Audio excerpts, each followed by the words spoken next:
Okay, welcome to the Agile Avengers COVideo podcast, vlog, whatever you want to call it. We're so many weeks into isolation now. I don't really know what time of day it is, what day of the week it is, but we're surviving. Today, Amy, what we're going to be talking about? So today we're talking about motivation and getting stuff done whilst you're at home. Both all the good tips to do, but also those days when you have meh or hump or any other kind of day when things just don't go to plan. What does that look like for you, Amy? I'm actually having one of those days today, which is why I thought this is a great time to talk about it. I've got my board of things to do, my Kanban style board. I got up this morning, I went for a walk, put some makeup on, washed my hair, did all the good things that should make you feel good and give you that kind of excitement to get going for the day. And it doesn't matter what I've done today, I just cannot get myself focused on where I need to focus. So I just keep getting distracted I don't even know. I just keep getting lost in all sorts of different things. Every distraction that there could be, I'm allowing myself to get distracted by. So it's just one of those days. And actually, I've spoken to a few people, and I think reality is that we all have those days, and it's okay to have those days. Because as well, in a couple of days' time, I'll have a super productive day. And catch up on all the things that I needed to get done. So I think that, we wanted to talk a little bit about this because I know, Ben, you've had a couple of these days as well.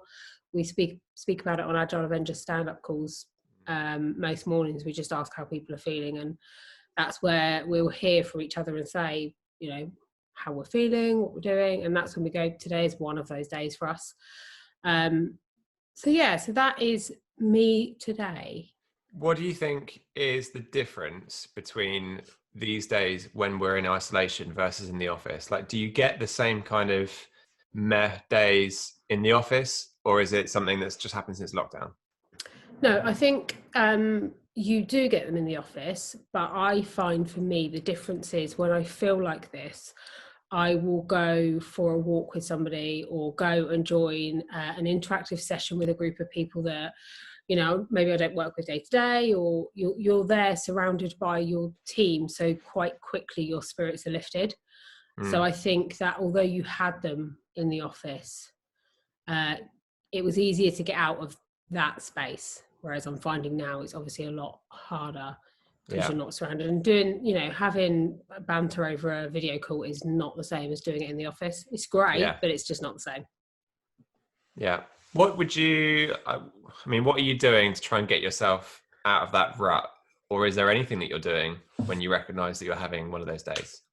Yeah, I think so. Early on, I think there was a kind of an adjustment piece. And I noticed quite quickly that I'm quite a morning person, but early on in lockdown, I was kind of staying in bed longer than I normally would, kind of just getting up, rolling out of bed onto the first video call of the day or whatever.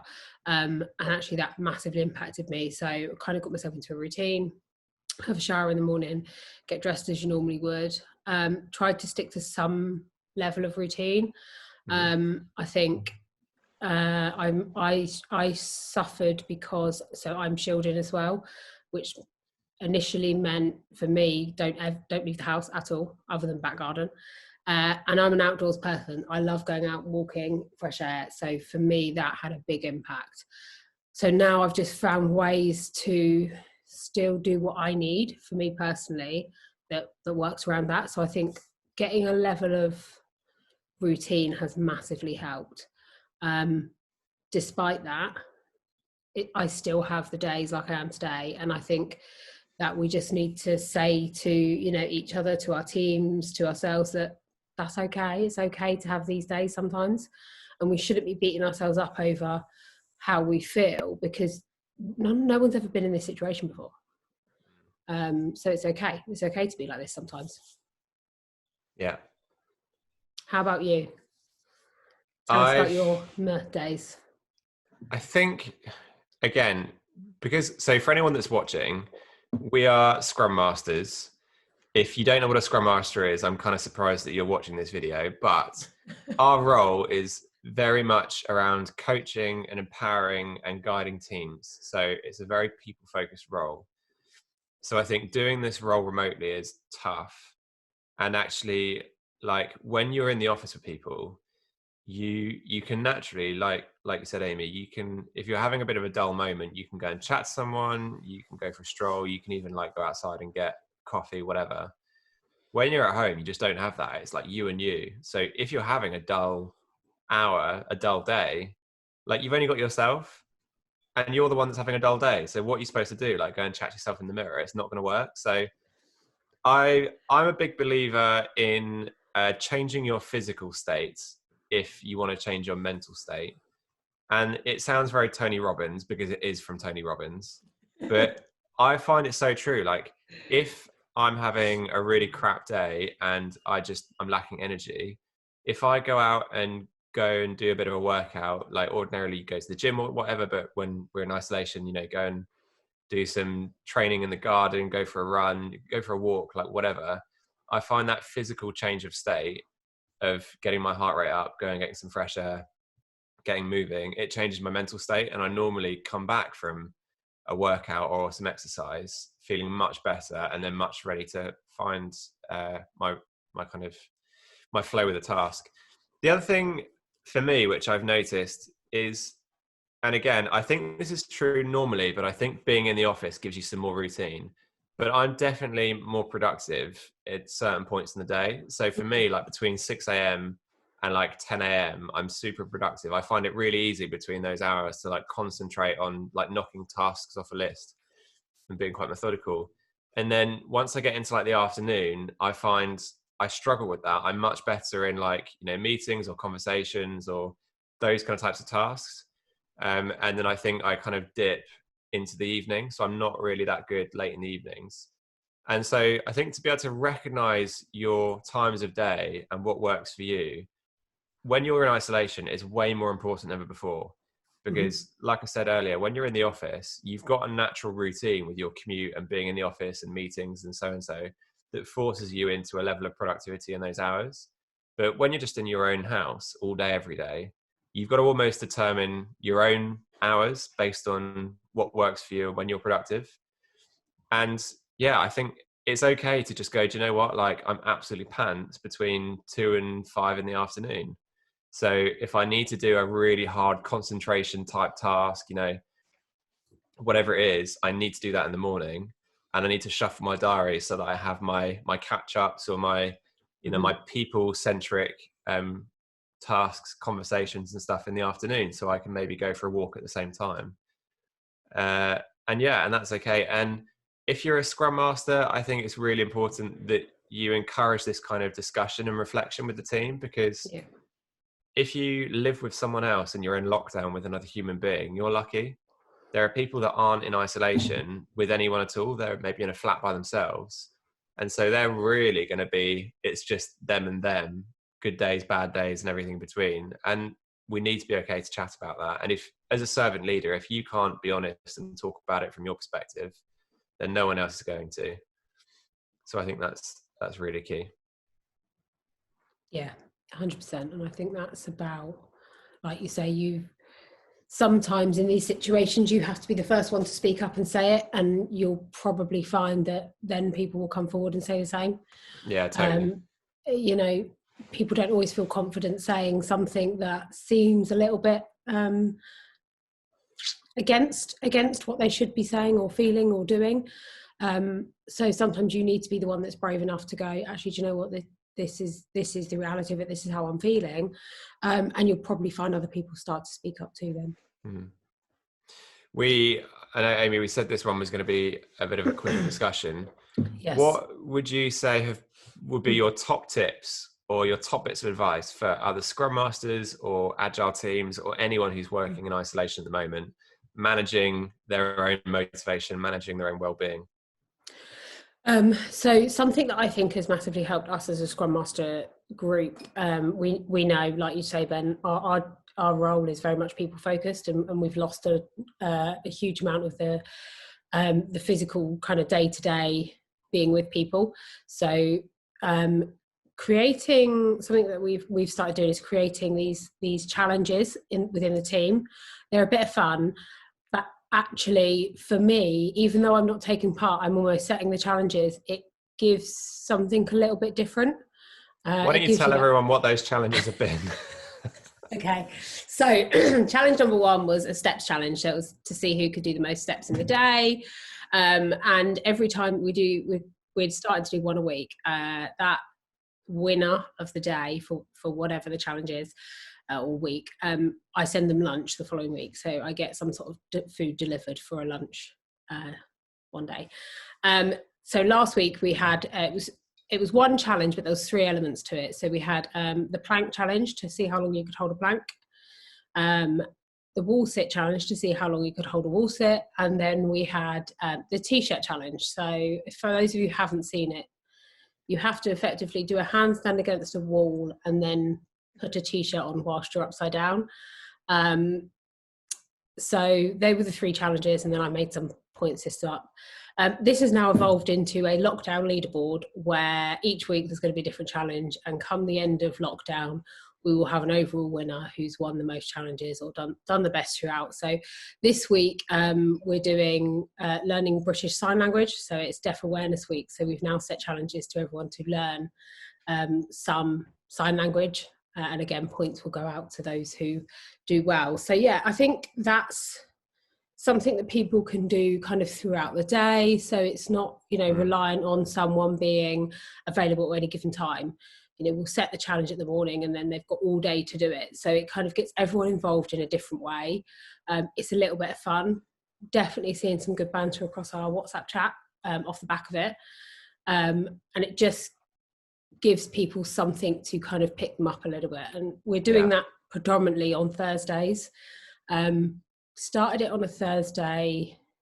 Initially that was the day picked. I've chosen to continue it on Thursdays for the daily challenges because we have noticed through some of our team mood stuff that Thursday is the day where people's mood drops the most. So this is just a way to help kind of recognize that and pick it up. So yeah, it's just that for me has been a big thing.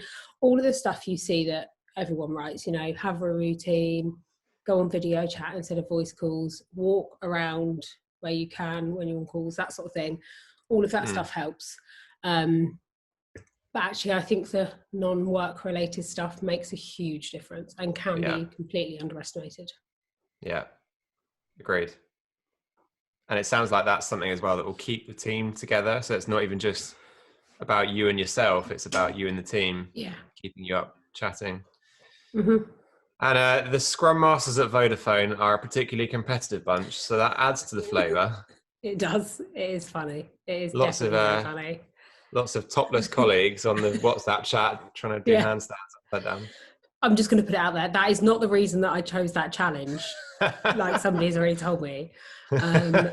So that's not the idea. So yeah. Cool.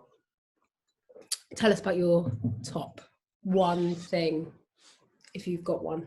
I think it would be, so relating to what I said earlier about being accepting of what times in the day you are most productive and being quite self-aware and looking at your routine, looking at your family commitments, looking at your own productivity, and being able to just go honestly with yourself. I'm great between these hours. I'm awful between these hours. I'm mediocre in these hours.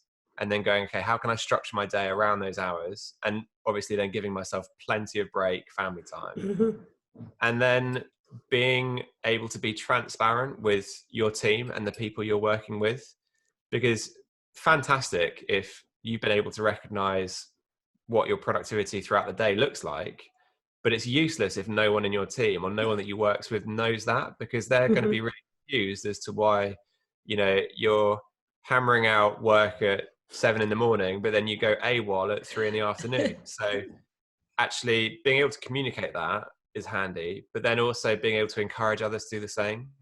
And again, it goes back to the vulnerability bit around, if you can set an example that it's okay to admit when I'm having low points, when I'm having high points, good days, bad days, good hours, bad hours, everyone else feels they can do the same.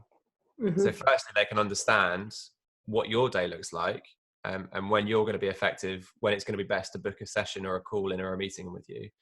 But then B, also that you can encourage others that it's great to do the same. It's good to share.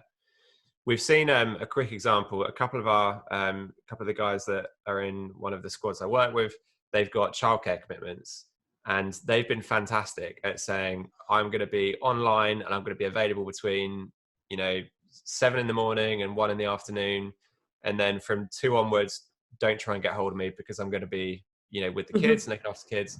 But if you do need to get hold of me, my preference for communication firstly is Slack or whatever it is. Second, it's email, and then if you need to get me in an emergency, it's WhatsApp. And that's like set us out of office. And that kind of level of honesty, transparency, and communication is really handy, because then everyone knows what's going on, and it encourages other people to think differently about the way they communicate. So that would be mine. That. Cool. And interesting you say that, because we have our Agile Avengers meet up on Friday, and it was due to be in the afternoon, and we said, oh, it's a bank holiday, but let's keep going anyway. And all of a sudden we realised, we said, well, actually, we've all said before we're more productive in the morning, so why don't we pull it forwards? That's the first time we've done that. The real reason, though, was that everyone wanted to be able to have a drink in the afternoon. That is it. I think it actually was because I said I actually have cocktails booked that afternoon. I'm sorry. But it's true. It's true. Yeah, and then we all went, actually, no, we're more productive in the morning. So why wouldn't we do it then? Makes sense. Yeah, totally. Awesome. Cool. Amazing. That was, just a quick one. So motivation, managing your motivation at home, managing your well-being at home. If anyone's got any thoughts or any ideas or any stories, we'd love to hear. So just drop us a comment, drop us a line. You can get us on social channels in the description. And please subscribe to our channel and let us know what you think. And also, if there's anything that people want to hear us talk about as well, we are open to discussion ideas, open to people coming on board and talking to us as well. So get in touch if you want to come and ramble about Agile, about Scrum, about teams, productivity, life, anything. Get in touch. Sweet. See ya. Thanks. Bye. Bye-bye. Adina, this is your cue to cut the video now. Yes.